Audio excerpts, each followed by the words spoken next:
বৃহস্পতিবার বালুরঘাট কলেজ পরিদর্শনে এলেন বিধানসভার উচ্চশিক্ষা স্ট্যান্ডিং কমিটির সদস্যরা।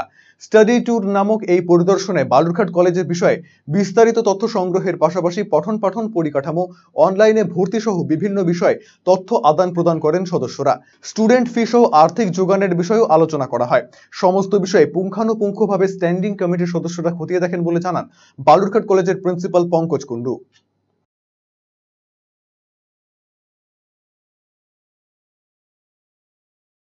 বিধানসভার উচ্চশিক্ষার যে স্থায়ী কমিটি রয়েছে, স্ট্যান্ডিং কমিটি, তার সদস্যরা এখানটাতে এসছে।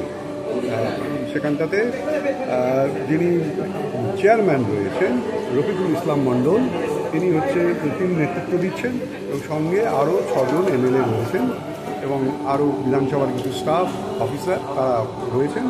তো তারা এটা হচ্ছে স্টাডি ট্যুর নাম দিয়ে আমাদেরকে চিঠি পাঠিয়েছিল।